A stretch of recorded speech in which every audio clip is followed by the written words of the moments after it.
Merci, Monsieur le Président. Bonjour à toutes et tous. L'économie solidaire et sociale, ESS, c'est avant tout trois choses à mes yeux. La solidarité et l'utilité sociale, nous l'avons beaucoup évoqué. La non-lucrativité individuelle. Et on l'a peu entendu dans l'hémicycle, la porte d'entrée dans le monde du travail. Les chiffres, à de nombreuses fois énoncés par mes collègues cet après-midi, soulignent la force de ce secteur complémentaire à l'action de l'État et des collectivités. Et mon propos aujourd'hui portera précisément sur la vigilance que notre groupe souhaite avoir sur l'utilisation de nos fonds publics et sur cette fameuse porte d'entrée dans le monde du travail que constitue notre dispositif Capasso, dans sa conception initiale et depuis les 20 années dont on fête l'anniversaire cette année de 2025. Alors, je salue bien évidemment la réussite de ce dispositif. Harold Huvart le soulignait et effectivement, nous pouvons en être fiers collectivement.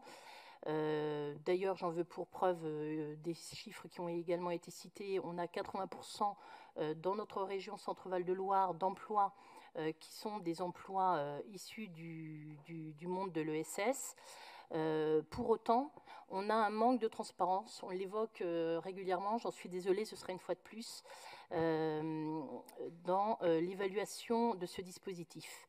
On a besoin d'une évaluation pour coller au plus près des besoins des acteurs, d'une évaluation pour anticiper les défis auxquels nos acteurs sont confrontés au quotidien. Et en la matière, nous n'en avons pas. Sur l'emploi associatif, le meilleur moyen d'accompagner les associations, c'est en effet de travailler avec elles. D'ailleurs, ça a été évoqué par notre collègue Mohamed Moulet sur le sport tout à l'heure, sur la pérennisation des emplois créés. Là aussi, Harold, moi j'entends que 2/3 des emplois sont pérennisés à l'issue de l'aide apportée par le Capasso, mais nous n'avons pas de bilan à l'heure où nous parlons sur ces emplois créés. Nous constatons donc avec une déception quand même assez marquée que la stratégie régionale qui est proposée ne propose justement pas d'évaluation précise du dispositif. Et donc nous la réclamons.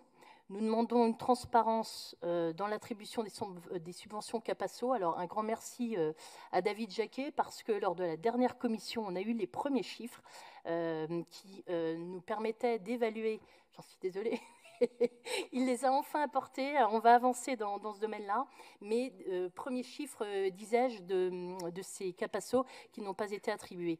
Et ça nous permet d'avancer parce que quand on a les retours de terrain, c'est justement je suis inquiet, je suis inquiète, je suis président d'association, le contexte est difficile et je sais que ça ne va probablement pas être renouvelé l'année prochaine.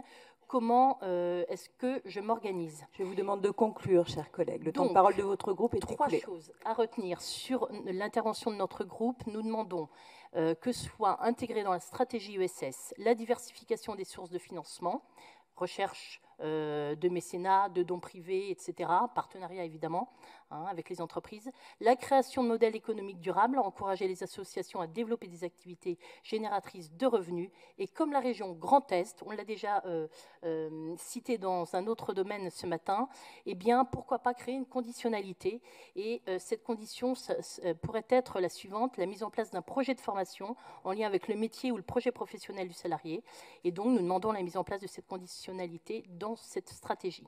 Merci à vous.